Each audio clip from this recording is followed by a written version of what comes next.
And so my name is Melody O'Neill. I have been at Landmark. This is actually the start of my 26th year. I've been here a long time. I worked at the high school for a number of years as a teacher, as an academic advisor, and I've been in the admission office for about 15 years now. So what we're going to do this morning is just take you through a presentation to talk more about who we are as a school, our student profile, what we do here, what the day-to-day looks like in terms of our classes and instruction, talk a little bit about our fabulous summer program after we go through what the school year is like. And then, as Katie mentioned, we should have a couple administrators hopping on, and then with student panel. And the students are an amazing resource. They always give very honest answers to questions, and it's great to hear from them about their experiences transitioning to Landmark and during their time here, what they feel they've gained and all of that. So they're always the best resource. So please ask them questions once they join us.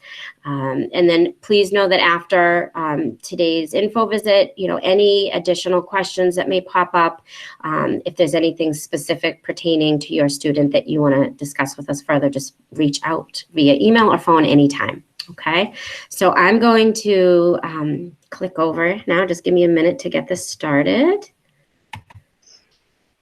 The other thing I was going to mention is if a question occurs to you during Melody's presentation, feel free to throw it in the chat bar. We'll certainly make sure that we can then get to it during that Q&A. All right, take it away, Mel. Okay, great. So welcome virtually today to our informational visit about Landmark High School. What we're going to get started with first is talking about who our students are. This is an important piece because I always tell families that we work with a very specific kind of narrow piece of the pie in terms of our student profile. So I want to take a few minutes to run through that. Most important to know is that our students are bright kids. They're well-adjusted and they are curious and eager to learn. They are also very motivated and resilient and capable. So even though these kids oftentimes have had some past school struggles, they've maybe, been in an environment that's really not at all optimal based on their learning profile, they are still kids who want to do well, who want to be in an environment where they're, being taught in a way that makes sense to them. And they really have the capabilities to do well once they're in that environment. So that they're really resilient students. So that said, in terms of this kind of, we call it an umbrella term, this language-based learning disability.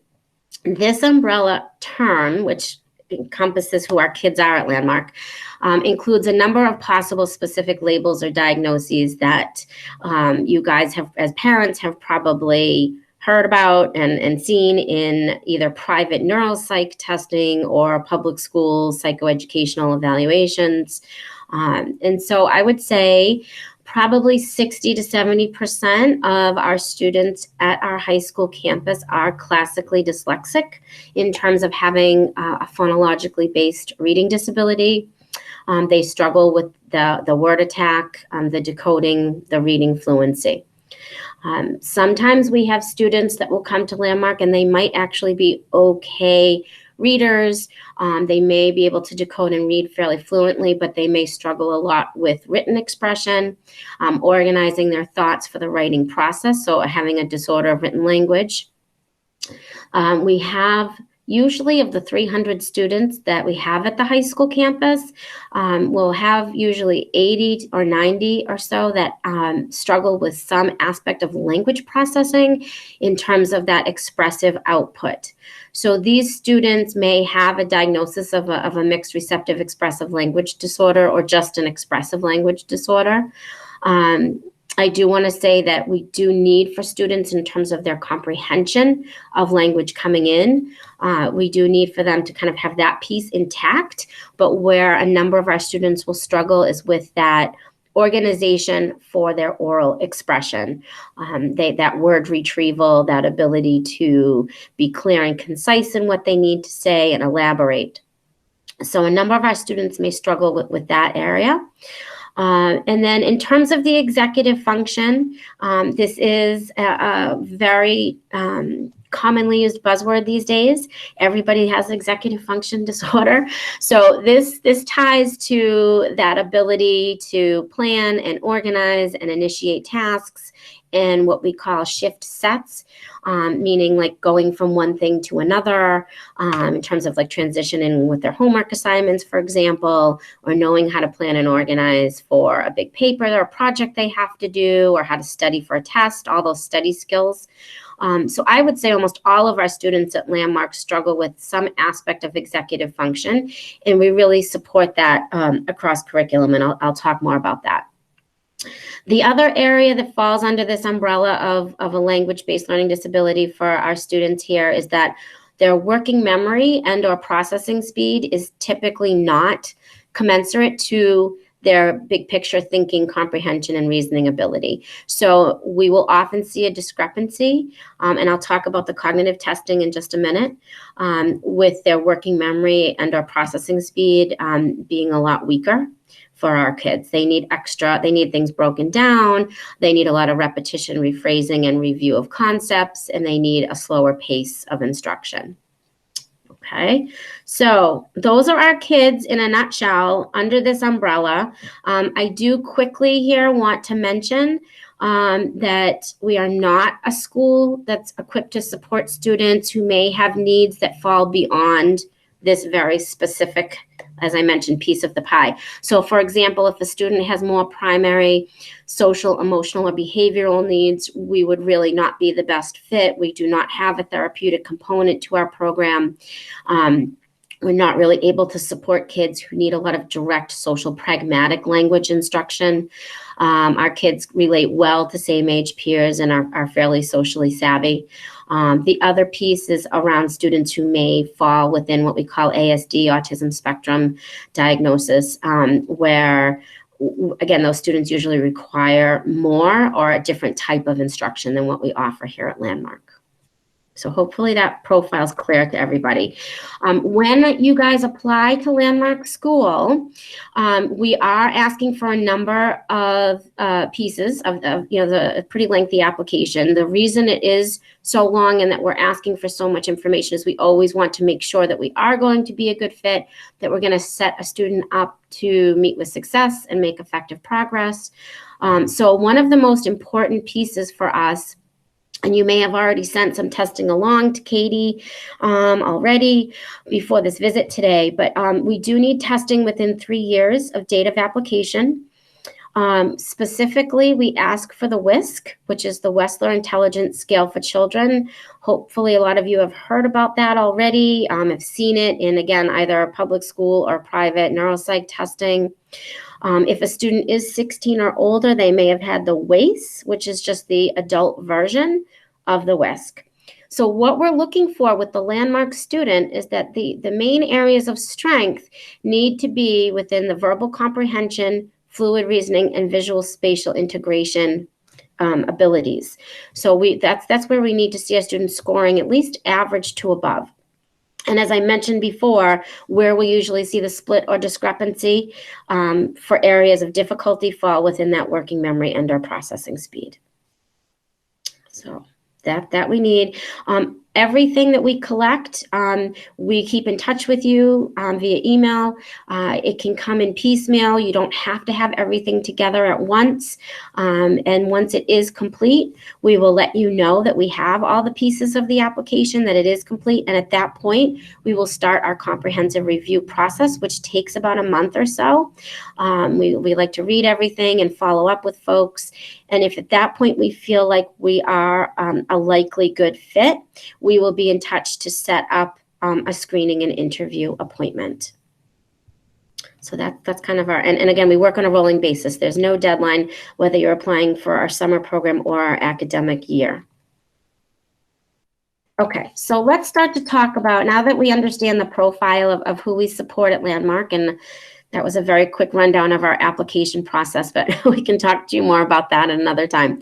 Let's jump into what's unique about Landmark School, our high school, and what makes for a true language-based program. One of the hallmarks of who we are and what we do here at Landmark is this daily one-to-one tutorial. This is part of the school day, whether a student is here for the academic year or the summer program. It is a 50-minute class, just like all of our other classes. Our classes are 50 minutes each. We start school at 7:50. We finish at 3:15. It's the same set schedule every day. We don't rotate. So the tutorial is not something that's happening before or after school. It's not, what some students who have been to public school, they get this like academic support period where they're getting help with homework. That's not what our tutorial is about. Our tutorial is designed on an individual basis for each student to remediate language and literacy skills. We are working off of an individualized curriculum from a diagnostic of goals, where we will look to see, is this a student that needs to work primarily on decoding and reading fluency? Is this a student that needs to spend the majority of time on spelling and writing skills? Is it all of those things? So we will, again, work off a diagnostic to come up with the goals for the year that we're going to focus on in the tutorial. For close to 90 of our students, we have a very specific type of tutorial that these students might get, which is called an early literacy tutorial. And this is designed for the students who come to Landmark still having real significant gaps in their basic phonological awareness for word attack and decoding and encoding. So they will be utilizing a lot of the Linda Mood Bell LIPS program in their tutorial, and some Seeing Stars and some Read Naturally and other materials. But a lot of the foundation of the early literacy tutorial is the LIPS program. I'm sure that folks have heard of things like Wilson or OG, which is Orton Gillingham, and LIPS as well. These are all phonetic-based approaches towards teaching reading. We find that our students respond really well to utilizing the LIPS program because it's the most multisensory of all the programs. They're using a lot of manipulatives with felts and blocks. They're utilizing what we call oral motor feedback so they can feel what's happening with their mouths while they make sounds. And it's really going back to this basic sound symbol correspondence to build the phonemic awareness. So if we have a student that comes to us with solid decoding in place, they're not going to have an early literacy tutorial. They will have a more traditional tutorial where they might be focusing on higher level fluency and writing skills and study skills. But for anybody who is really behind in their word attack, we will have them go into this tutorial. Another thing that's really unique about Landmark School is our class size, which is 6 to 8, sometimes as small as 4. We cannot go beyond 8 students in a class. We are an approved program by DESE, which is Department of Elementary and Secondary Education. So that's as big as we can go. Being an approved program, we have about half of our students funded by local districts.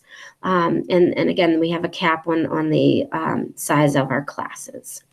We also look to place students by ability level, not necessarily by grade. So we get calls all the time in the admission office asking, is our 10th grade sophomore class full, or is our junior class full? And that's not how we admit students to the school. We admit students until our total number is full, or until all of our tutorial teaching periods are full.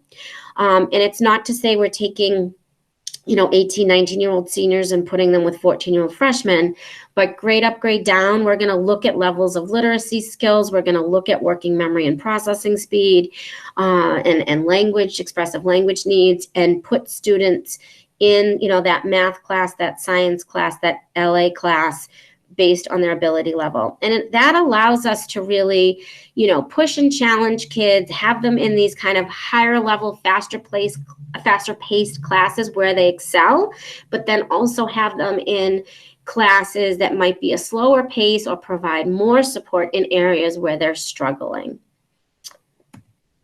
We do parallel the math curriculum frameworks. As I mentioned, we're an approved school. So students are going through all the typical content they would at any public school.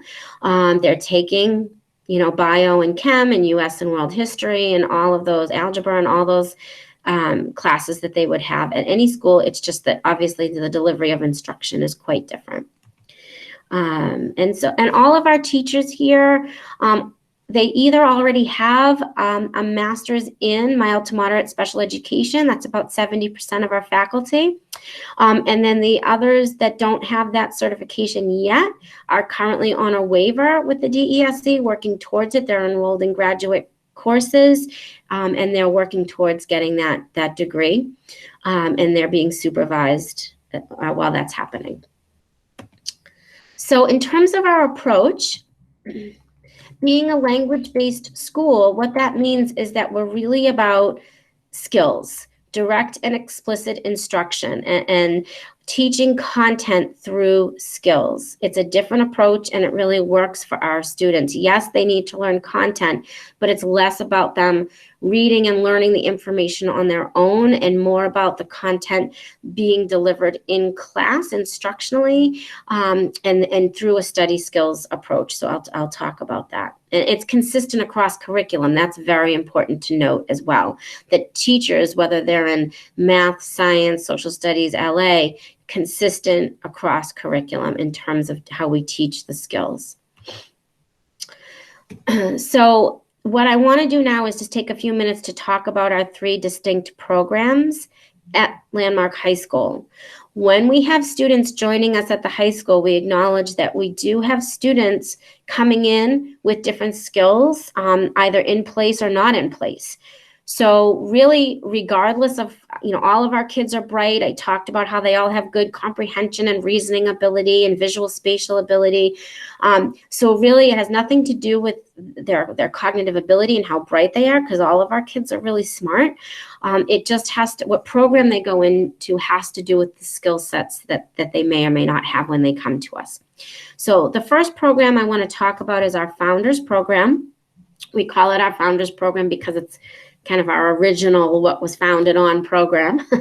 And this is the largest majority of our students at Landmark. And the largest majority of new students, as they're accepted, are accepted into our Founders Program. And the way their schedule looks each day is that the kids in Founders will have a math, science, social studies, English language arts. They get their one-to-one tutorial, and that tutorial could be either the more traditional standard tutorial or that early literacy tutorial, again, depending on their needs. And then there's room for a 6th academic in the day. And we decide that based on a screening that we administer, and also at looking at all the independent testing that's submitted from you guys. We figure out, is it a student that needs an additional small group reading class if their literacy skills are still pretty far behind? If not, do they need a study skills class or possibly a literature class? So we will determine that. And I do want to mention to parents and any students tuning in today that there's fun stuff in the day too. And don't worry, I will get to that. You do have an elective during the day, and I will talk about all of the extracurriculars here after I get through the academic stuff. So the second program we have at the high school is our expressive language program. I think I mentioned at the very beginning of the slides that, again, about 80 or so of our kids at the high school come to us with documented difficulties with word retrieval and oral formulation of language. So these students in the expressive language program, their schedule pretty much mirrors the Founders kiddos. They have math, science, social studies, English language arts, and their tutorial, which again can be either the traditional tutorial or the early lit. The difference for these students in the expressive language program is that their 6th academic class is called an oral expression class. And this class works on those language retrieval strategies, word retrieval, synonym, antonym, vocabulary development, understanding of figurative language, multiple meanings, and so forth. So they're having this language class every day in their schedule because, again, there's identified need in that area. Okay. Other than that, their schedule looks pretty identical. The third program that we have at the high school is called our prep program. And this program, this part of our high school, I'd say, is the most kind of substantially different in that students in our prep have been identified as no longer needing any reading remediation support. These students either don't have a diagnosis of dyslexia specifically, maybe they've always been good readers, or maybe they have struggled, have dyslexia, have struggled with reading in the past. It's been remediated to a point where they're reading at grade level, and they no longer require the daily services and remediation around decoding, reading fluency, spelling, that type of thing. So for the students in our prep, the pace, volume, and complexity increases because we know they can handle more in terms of the independent reading and writing demands. The students in our prep, their classes are mirrored a bit more after a traditional private prep school, but it's still taught with all of the landmark language-based teaching methodology, teaching content through study skills, all of that. So they have a math, science, social studies. They have grammar and composition as the title of their English language arts class. And then they take a literature class and a study skills class. So you'll see these are the only students that are not receiving that daily one-to-one tutorial because, again, they do not require the reading remediation at that point. And these kids have to really be able to put together a 3 to 5 paragraph essay. They need to understand basic paragraph structure and have those skills in place. So we will have on a given year anywhere from 4 to 8 new students, brand new students that are accepted right into the prep program.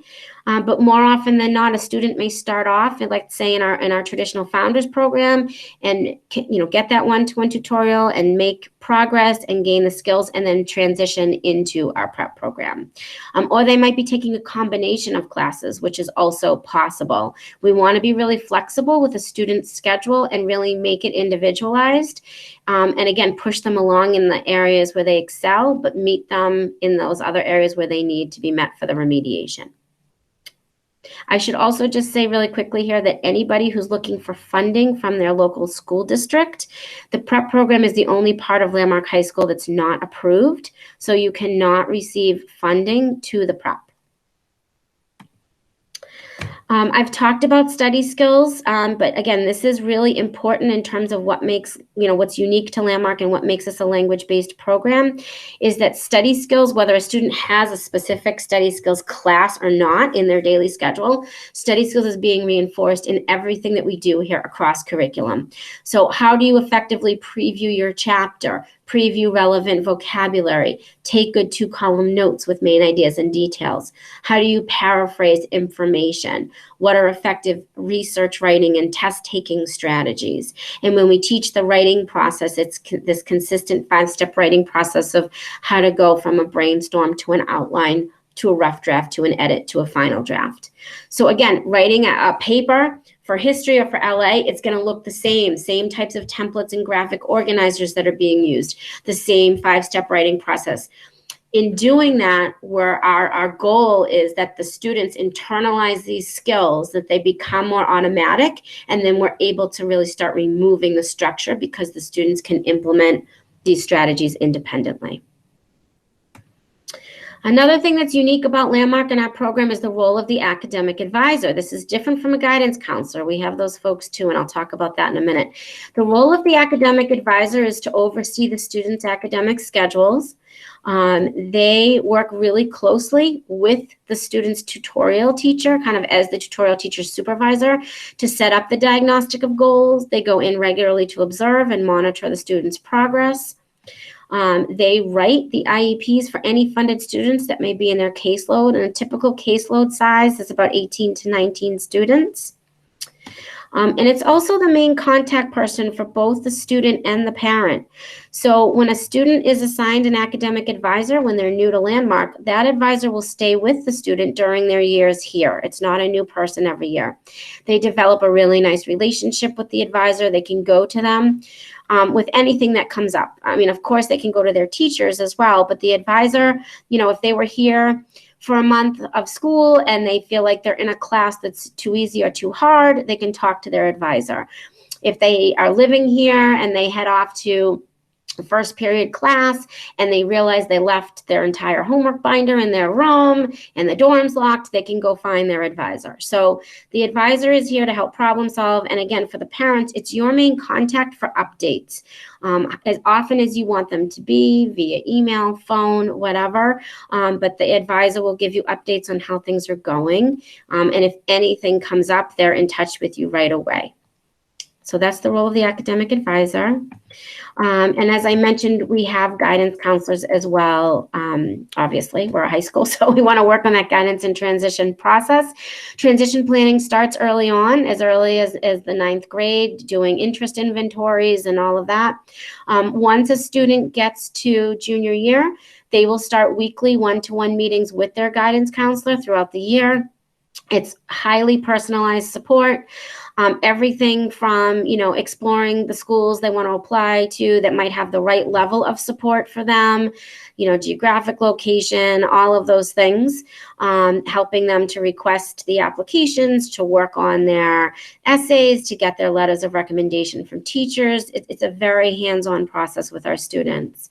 And all of our students that apply, which is pretty much everybody, they've all gotten accepted. Usually around 94 to 96% decide to attend 2- and 4-year colleges, mostly 4-year. And, some students may decide to do a gap year or go into a trade or something, but most of the students are, and we're certainly preparing them for post-secondary education. Homework at Landmark. So here's the way homework works. It's always a direct practice and review of the skills and content. So we are not giving homework assignments that, where a student would sit down and have a worksheet on something they've never seen before. That's not our goal in assigning homework. We want to make sure that it's going to reinforce skills that have already been taught in class. So it's fresh in their minds. It's typically a review of what they've worked on that day. We want students to feel independent and successful. It's very manageable. We usually give about 20 minutes per subject, so it's about an hour and a half a night. As students become upperclassmen, junior, senior year, it will increase a little bit, the amount of homework, but it's very manageable. It does count as a big chunk of the student's grade. It's a third of their grade. It's important they're getting it done. If they do miss a homework assignment, they will go after school for 45 minutes to get caught up. We have a homework makeup policy, and we do have our academic advisors supervising the homework makeup to provide support for students that need it. So what I'd like to do now is to jump into talking about what it's like at Landmark after school, our residential curriculum, which is currently on pause with the pandemic right now. We're hoping that we can have students return, after the new year possibly, or into the spring. But obviously nobody knows right now. Health and safety is our #1 priority. So we'll have to see, as everybody is having to see how things play out with the pandemic. But right now, students are either commuting as day students or attending our high school remotely.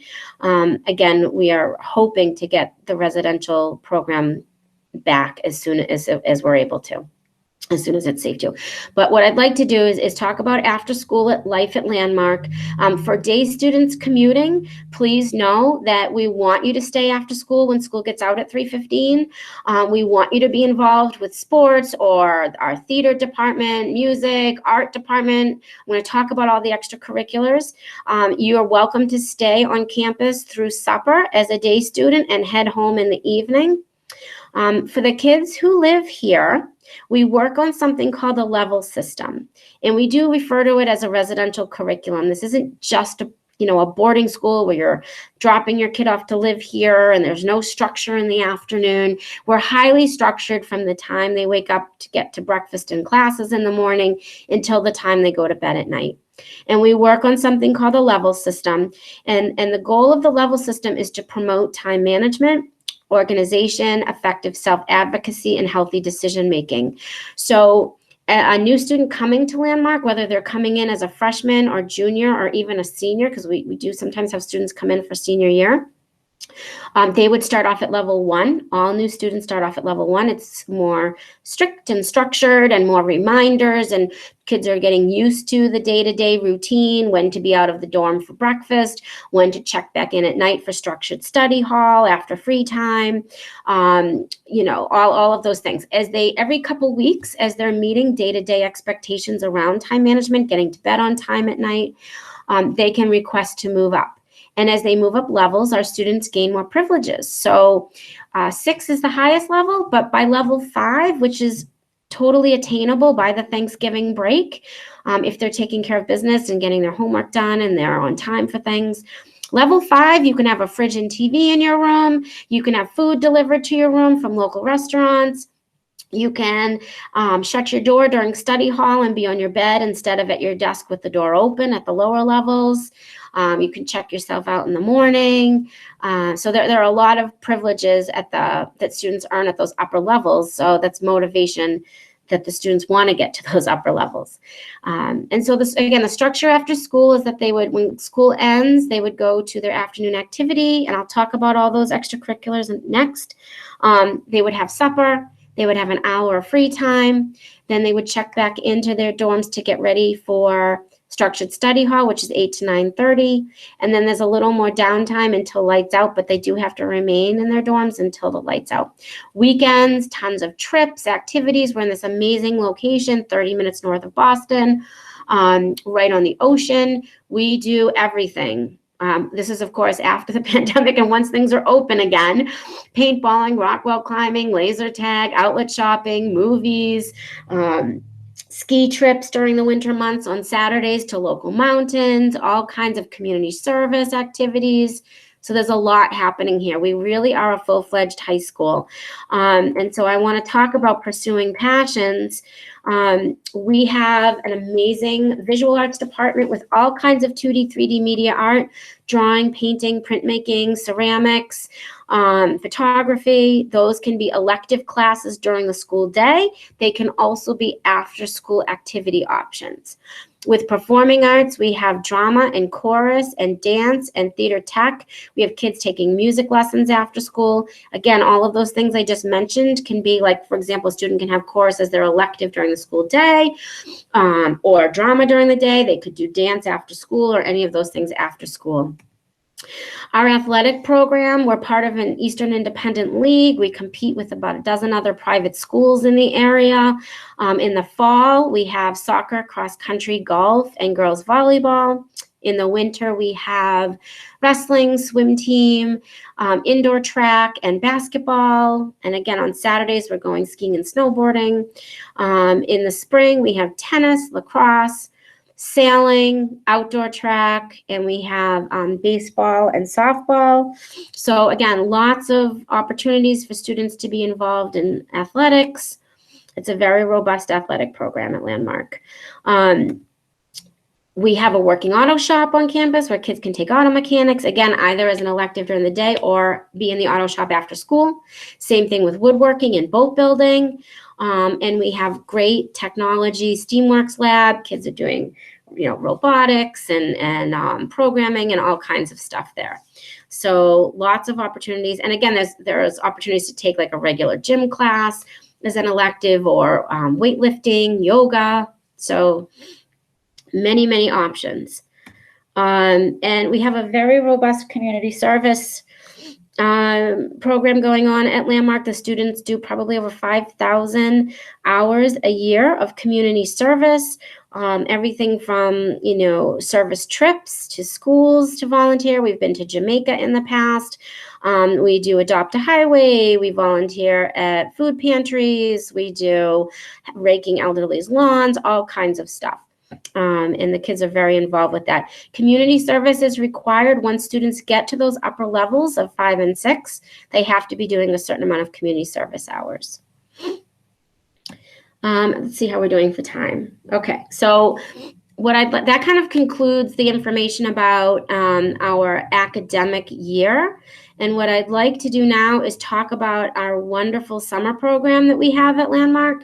It's a 4-week program. Unfortunately, it did not happen this summer with COVID, obviously, but we're hoping to have it up and running for 2021. Students entering grades 8 through 12 can participate in the summer program at our high school campus. So for the school year, we're grades 9 through 12. But for the summer program, students entering grades 8 through 12. We usually have about 50 to 55 students for the summer, so it's a lot smaller than the 300 that we have for the school year. And what the students do for the summer program is that they have 4 classes in the morning until lunchtime, until about 12:30. The classes are an hour long each. And the students would have a math class, English language arts class, the one-to-one tutorial, and then they will have either an extra small group reading fluency class or a study skills class. And again, we decide that based on the student's profile and learning needs.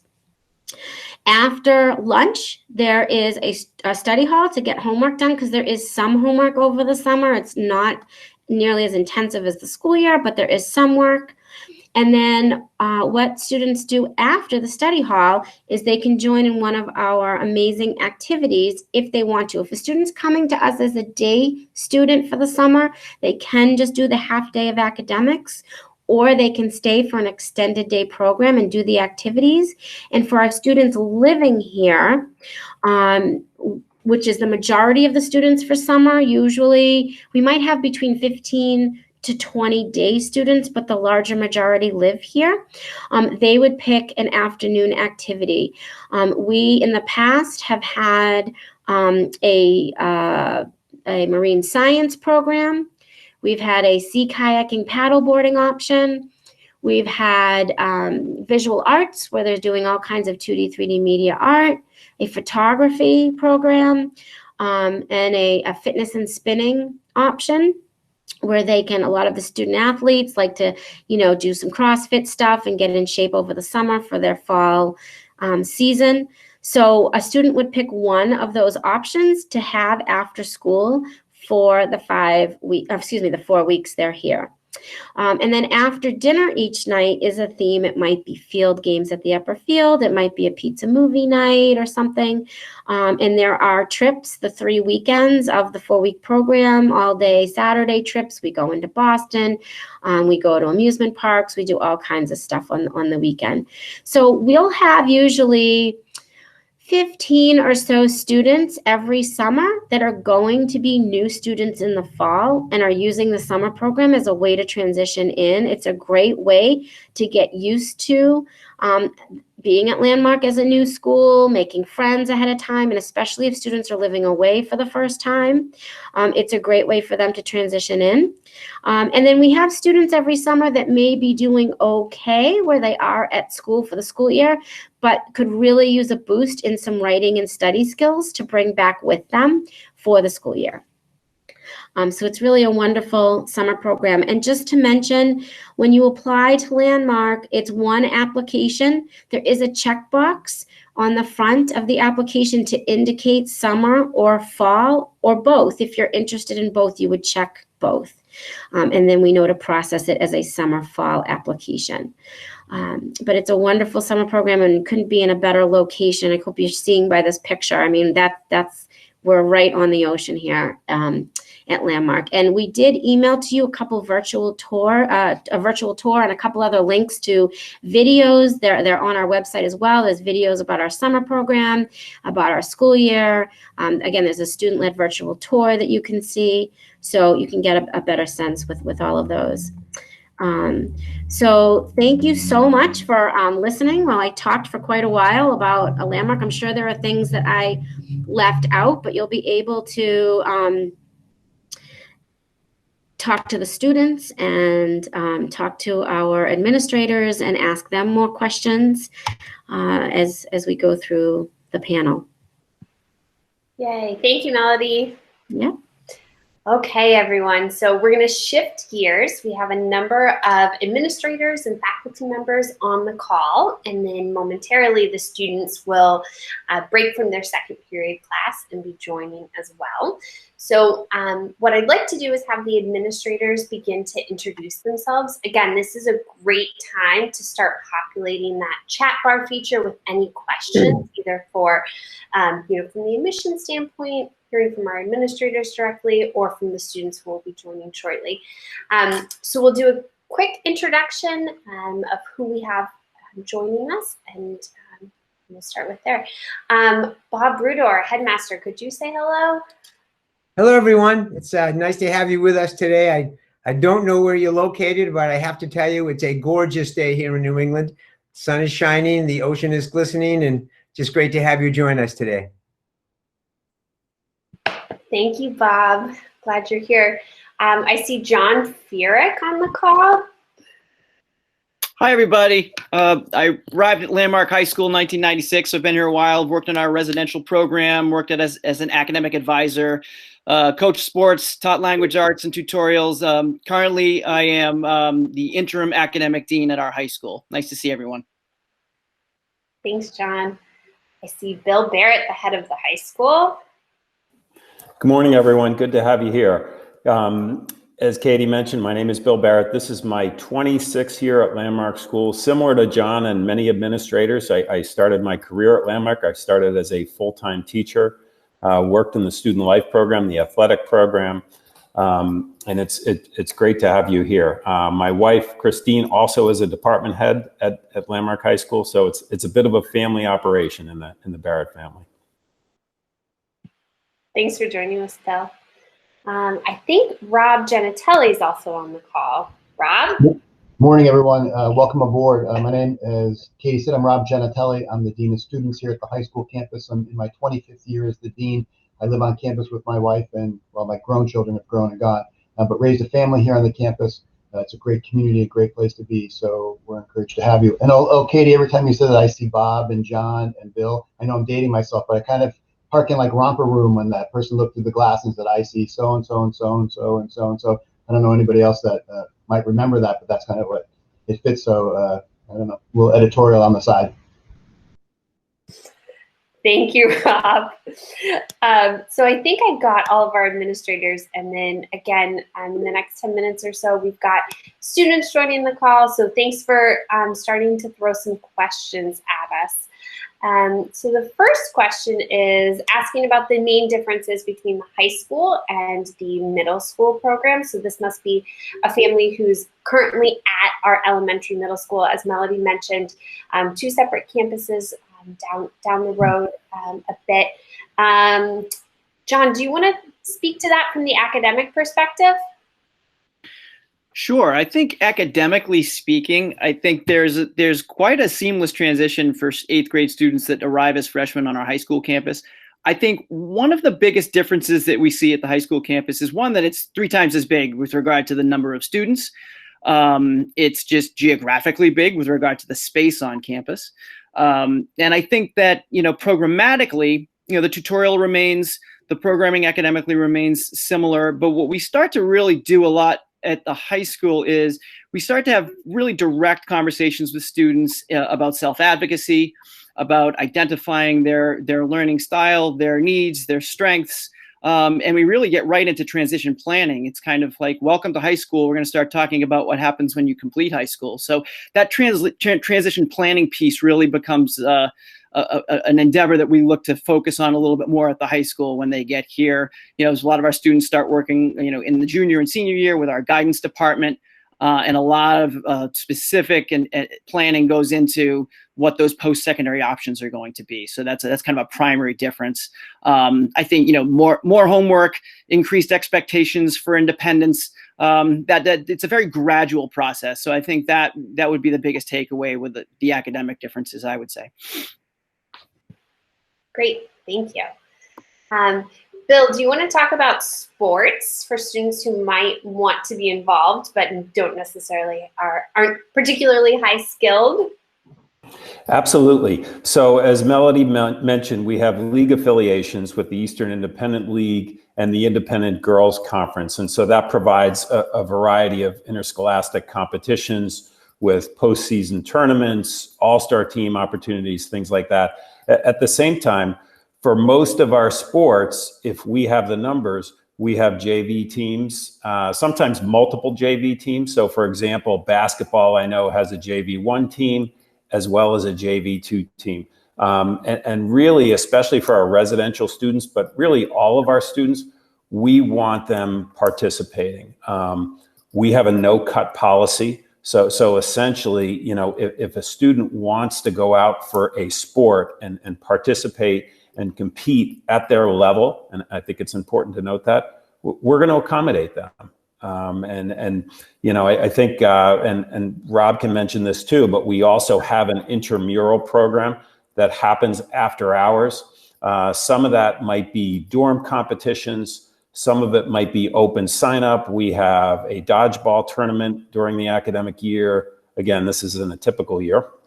We have a volleyball tournament during the academic year. And this is students, this is staff forming teams. And this is something, again, every student has an area where they're comfortable with and where they shine. For some students, it might be performing arts or chorus or art.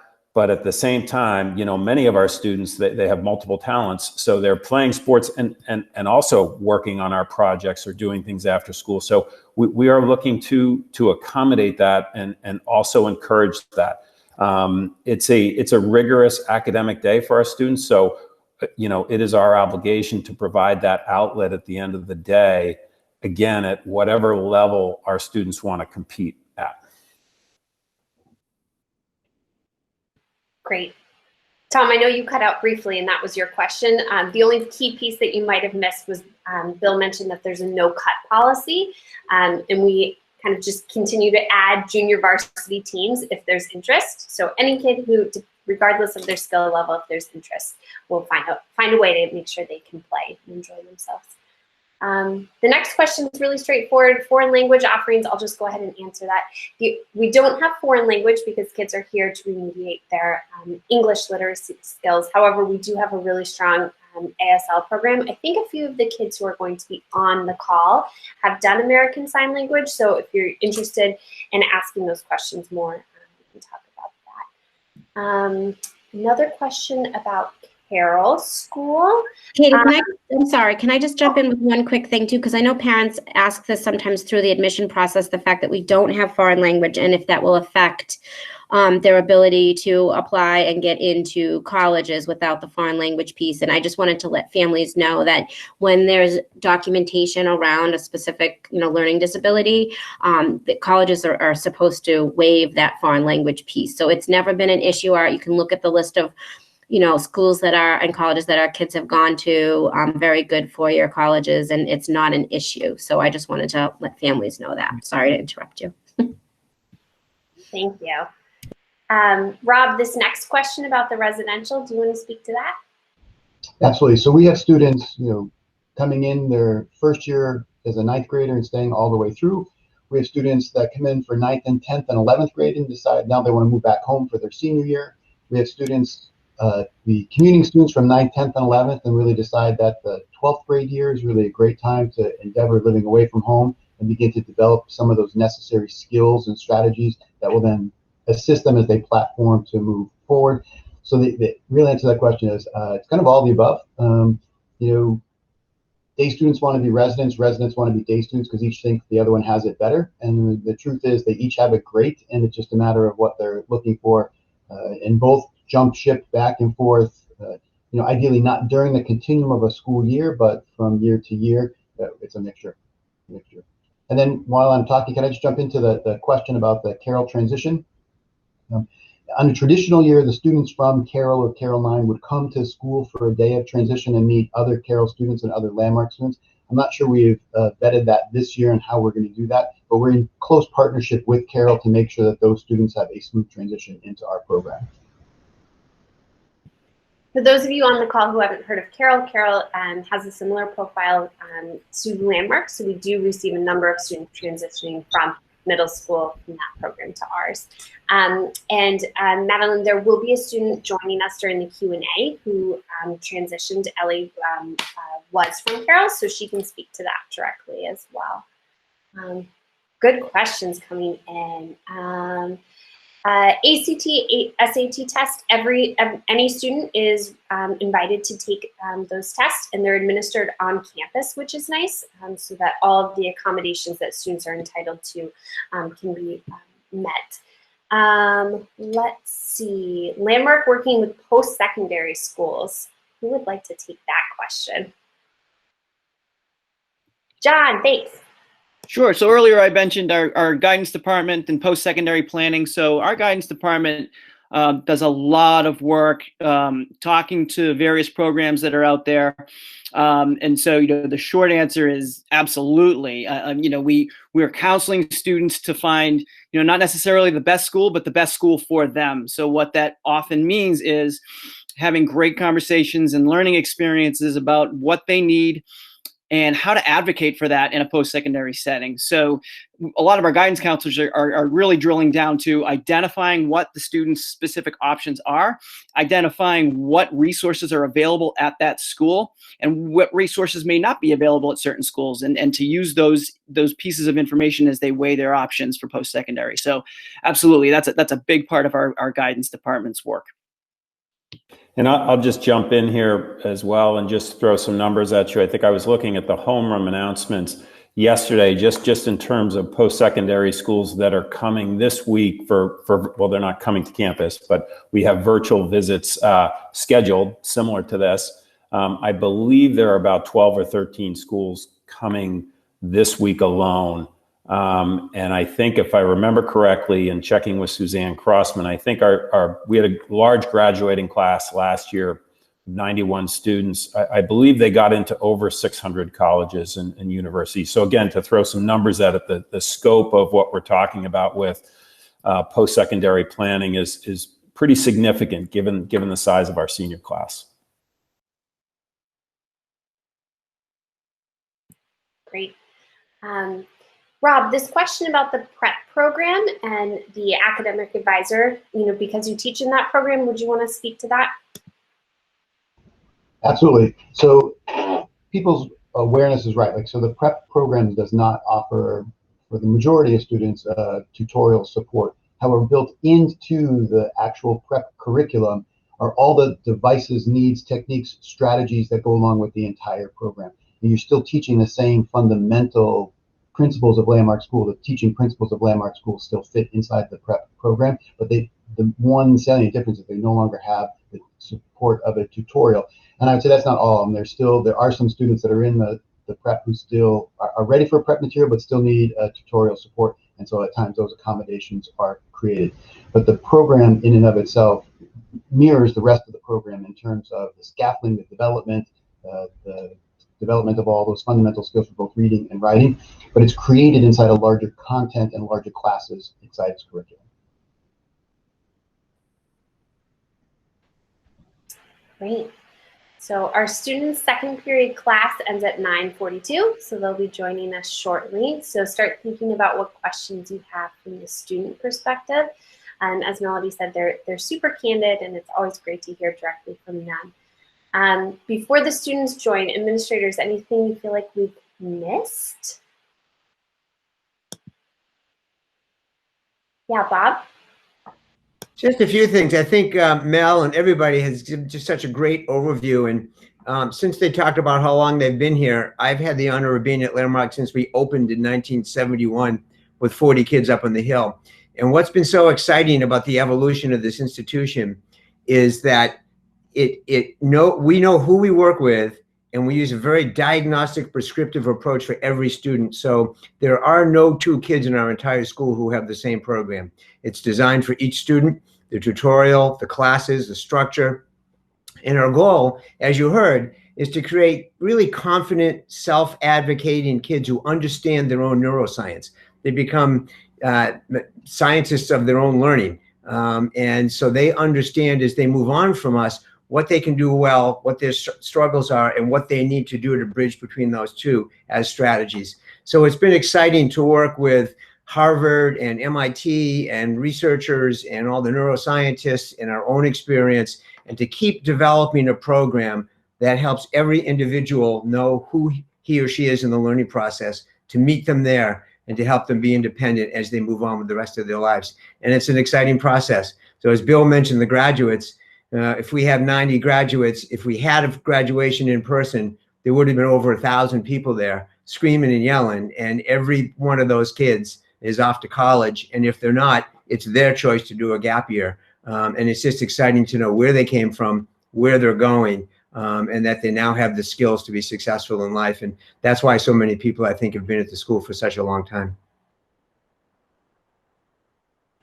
Katie, I think I just mentioned sort of in closing on my end, and I know some of you are probably from Massachusetts and some of you aren't on this call. We're in our 5th week at the high school of in-person learning, and I think, and if you're from Massachusetts, you probably know that many schools are in their 1st week or maybe their 2nd, and some of those schools are remote. So our campus is open, and I think we're pretty proud of that. And we went through a lot to get there, and we've asked our students and families to go through a lot to get to this point. And I think what we are tapping into, especially with our students on campus, is really a genuine happiness to be back here. Like many schools across the country, we shut down in March and did not reopen until August 24th.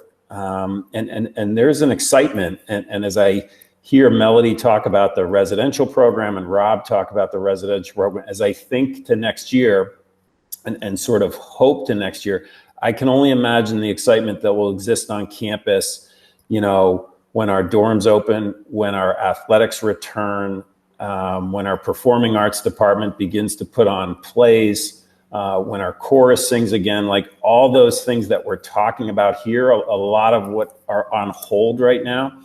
I think that, you know, as I think about someone coming to Landmark School for the first time and being able to tap into what I feel is the excitement that's going to exist when we get to that point where our full program is open again. I just think, you know, even now, although it's not our full program, there's an excitement, just students and teachers being together back on campus. And we're riding that wave, and we'll continue to deal with the uncertainty and ride that wave. But as we look ahead, I think we're all pretty excited to get back to what is Landmark School. So again, thanks for taking the time to be here and for asking your questions and for considering the high school.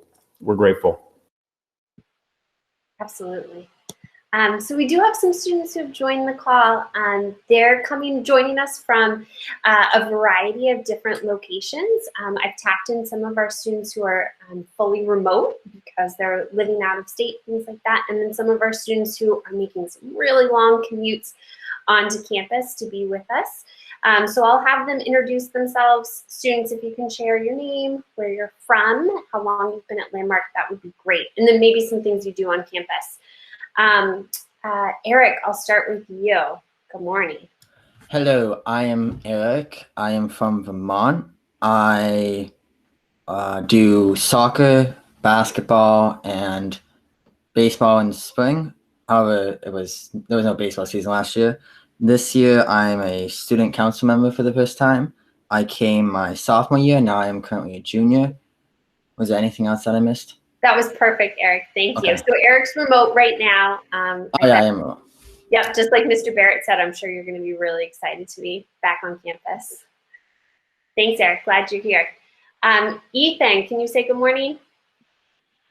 Hello, everyone. Good morning. Typically, I'm on campus. I'm going to be doing 1 day remote, but I've been doing a few different things on campus. I'm a part of student council of Eric, and also intercultural club and stock club. Those are the clubs that are running now, but typically throughout the year, I'll be doing wrestling, sailing, performing arts, and a bunch of other things. I'm a senior this year, and I am commuting from Acton, Mass. Ethan, can you remind me, did you come from Carroll School? I did go from Carroll to 4th to 8th grade, and then from 9th to 12th year at Landmark. Great, thank you. And Ethan, you've been recognized. You have people stop you on the street all the time, right, from your virtual tour? Yeah. Exactly. Yeah. And I see Ethan every day walking up and down the hill. And Ethan, I think you play a pretty important role in student council. You want to mention that? Yes, I was we just had an election and I was elected by my peers to be president of the student council. Thank you. Yes. Yeah, so. Ethan, can you explain the intercourse? Sorry, what's the name? The new name Intercultural Club? Yeah, can you explain that? It used to be the International Club because we had like a lot of international students. But this year we changed it to Intercultural Club because not all of our members are international. We have kids that from a very wide variety of cultures here in the US and on our campus. So we changed it to better fit our group. And so we still kind of do similar things. We will be doing events remotely, but we do things that like sharing cultures, different holidays, different traditions. We talked about like last meeting, it was on Monday, International Peace Day. So we talked about peace, what peace means to us. How do we implement that in our campus? And what we will be talking more about is like how certain things in our cultures and our ethnicities and whatnot affect us in society, how that affects our communities and, you know, the world around us. We get into everything from international politics to, you know, cultures within the campus. Like during, if it was normal time, we would be celebrating the Greek New Year because one of our teachers is from Greece, and those are the kind of cultural, we've had very wide variety of different things celebrated. So that's kind of what we do, very briefly. Thanks, Ethan. All right, 2 more students have joined. These, you guys were great. I tagged on them last minute. And the reason that George and Ellie have masks on, very responsibly, thank you. They're joining from campus. Ellie, do you want to say a quick hello, your name, where you're from, how long you've been here? Hi, I'm Ellie. I'm from Needham. I've been here since my freshman year. Yeah. Ellie, you came from Carroll as well, right? Yes. Okay. And what do you do on campus? I usually play volleyball, but that unfortunately got canceled. So really not much else to that. Dance? Yeah, I dance. Yep. Great. Glad you're here. George, can you say hello? Hi, I'm George. I'm from Lexington, Mass. I've been here since 8th grade, and at the school I play baseball and I wrestle. Thanks, George. And George is a prep student, so he's full-time prep. All right, so 4 great students. Please pepper them with questions in the chat. We'd love to hear from our students. 2 of the things I realized I hadn't brought up, which maybe the students can mention, I hadn't brought up anything about dress code. I hadn't brought up anything about the school calendar year in terms of our vacation schedule, because that's different from public school. So I don't know if you guys want to mention anything about those things. George, you want to explain dress code? Yeah, so I mean, dress code isn't too complicated. It's very relaxed this year, but normal years it's the polo shirt. It can be any color with khaki pants, and you can wear any shoes you want. You can't wear hats during the school day, and you have to wear a landmark. You have to wear a landmark sweatshirt if you're gonna wear a sweatshirt as well. Nice job. Good work. Anything to add, Rob Genetti? No, I'm just like, George, if you know the dress code, then what seems to be the problem getting in and staying in it? Doing a good job, George. Oh, dining services. That's a good one. Let's see. Ellie, you're on campus right now. So do you want to talk about how dining services is going? The dining service for this year is pretty great compared to what I've seen other schools doing. You kind of have an eat-in type one where it's like less waste, I would say, more of like biodegradable containers, and you like go through the lines and you don't touch anything because of COVID. And there's also like an eat out one, or if you just want to like get your food and leave, like sit outside in the tents. Like me and my friends sit outside in the tent or just look at the ocean during lunch. but normally it's a like two. How do this one? It's like a two like tables with like heat warmers under them with food. They usually get to serve yourself, but we've had to make some COVID modifications for the year, but it's pretty good. Nice. Thanks, Ellie.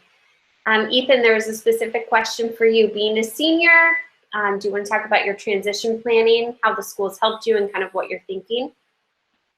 Yeah, so in regards to transition, if you are if you're currently a junior, they will typically talk to you about in like December to get like the ball rolling on that, and they do a good job in getting you prepared. So when senior year, it's not like rushing you with like, you know, okay, you have your essays, you have your supplementary essays, you got to get from college app. No, like I had my essay already done when I started summer. I had college app finished probably when I started the school. So they do a really good job helping you out. And if that's what you want to do for college. Now, they also do a good job if you wanted to go into the military, getting you jobs, if you want to go straight into the workforce or find a good gap year program. I actually have a friend who's currently in a gap year program that Landmark helped them find. So I know people that they just do what is best for you. So it doesn't have to go to college, but if that's what you want to do, they are really good at placing you to a school that's going to help support your needs and what's going to actually be good versus a school that's not going to be good or be either too hard or too easy. So they're kind of good at gauging that kind of stuff. What's your plan, Ethan? I'm planning on going to college, and there's like November is slowly starting to coming for the beginning of applications. So that's starting to get to me with a lot, because a lot of my schools have supplementary essays, but so far so good. We'll see. As long as my 7th period teacher doesn't give me too much homework, but that's okay. George, Ellie, also seniors, anything you wanted to say about what your thoughts are for next year? I mean, next year I'm gonna be going to college. I mean, my college counselor really helped me a lot through that. She was pretty good, Miss Crossman. She's one of the best here. I can tell you that. She helped me along the way. She did. It's worked so far. So great, good. Eric, how about this question for you? What's the rule on phones? Phones. Basically. Oh, Rob just answered. Go ahead, Eric. Sorry, you're good. Oh, okay, I'll just answer. Basically, during class, it's supposed to be like in your backpack, on silent, not being touched. And also in the dining room, you're not supposed to use them because you're supposed to be socializing with your friends. But like when you're in between classes, if you need to go send mom a text real quick, you can do that, or whatever you want to do in between classes. So it's not like super strict, but phones also aren't a general problem in class. And since the classes are too small, you can't hide your phone under the table and do something. They're gonna be like, I see you. Good point. Great question for the students. What part of the day do you most look forward to? George, what do you most look forward to?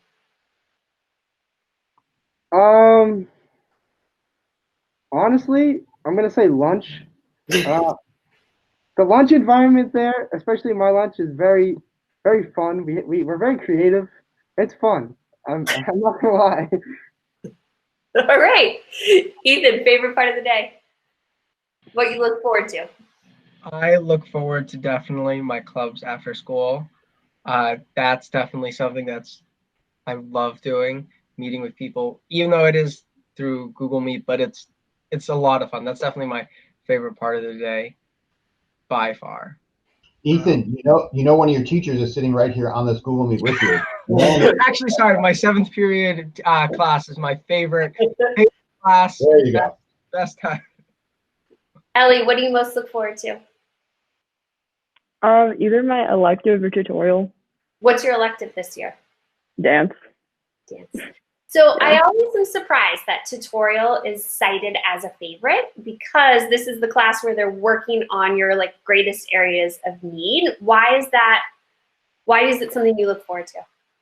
Because I feel like it's really helpful for you, and besides it's by yourself, like no one else is gonna be like, oh, this girl doesn't know how to do this. I don't know. I just feel like it's a fun class, it's just working on things you need to work on by yourself. So. Great. Eric, what about you?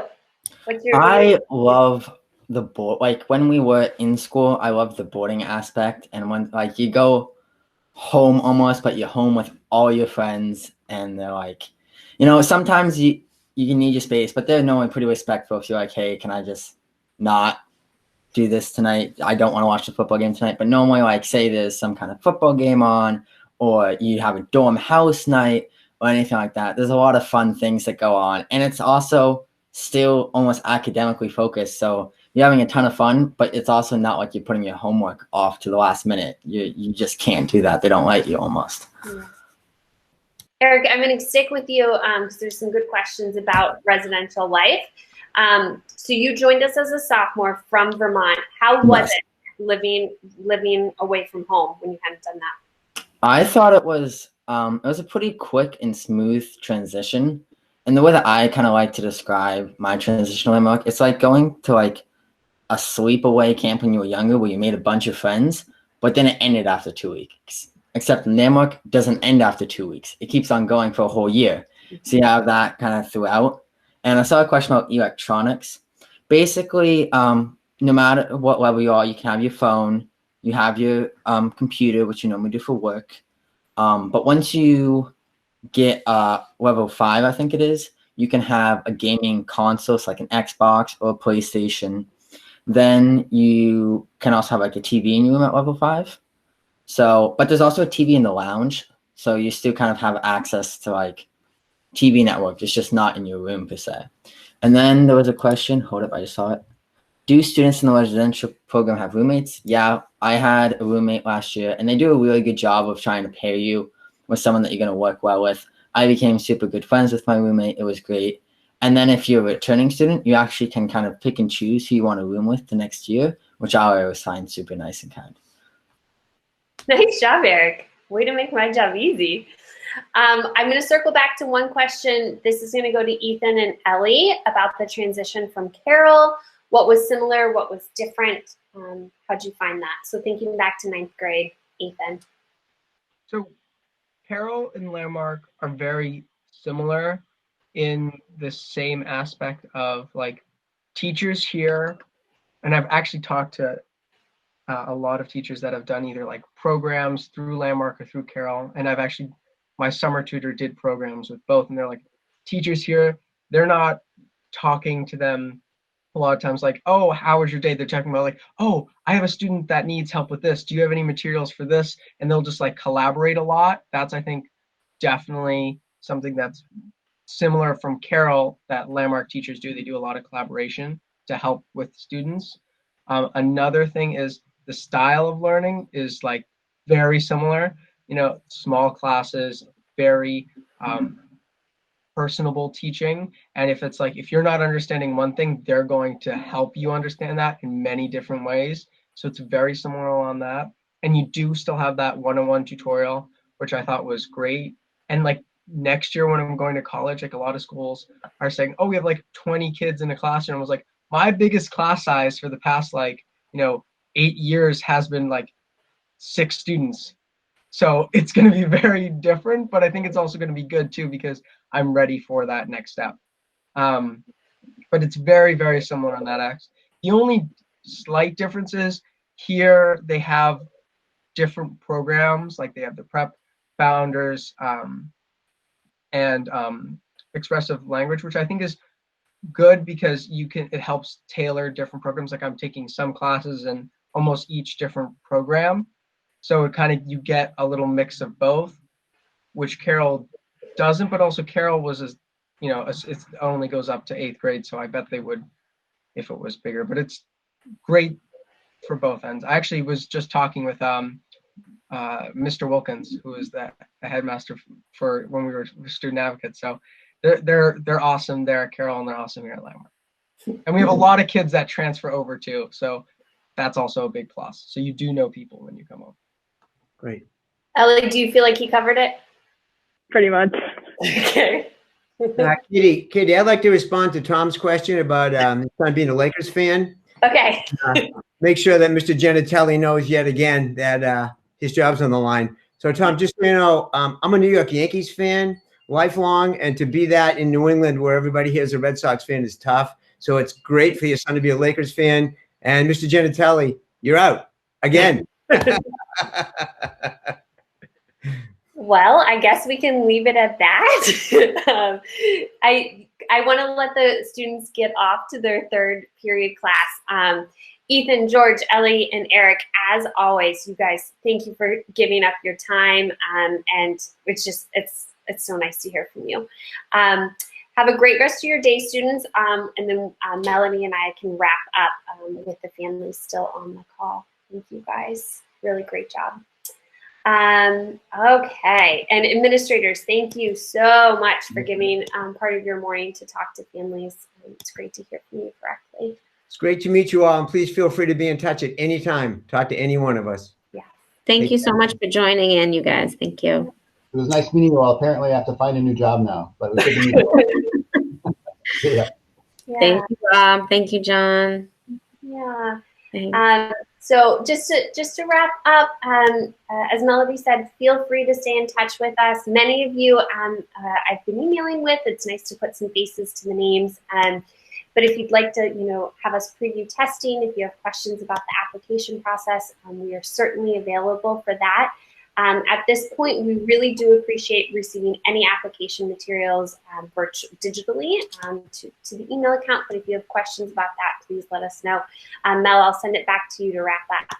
Yeah, no, thank you everybody so much for joining us. We really appreciate it. And we're so grateful that we at least have this format, in place of not being able to be here all in person, but it's working well, and we really appreciate you taking the time this morning to join us. There was one last question about girl-boy ratio, male-female ratio, and it is about 2 to 1, so twice as many boys as girls at the high school campus. It's a bit closer to 50-50 at our lower campus, but at the high school we tend to have about 2/3 boys. So just wanted to answer that. But thank you again so much. And as Katie said, reach out to us anytime via email, call us directly, and we will just know that we'll be keeping in touch through email throughout the application process. Just keep, as Katie said, getting us materials digitally, and we will certainly let you know once the application is complete and go from there. Have a great day, everyone. Thank you. And this recording will be sent to you soon. So, yeah. Enjoy the rest of your day. Thank you. Bye.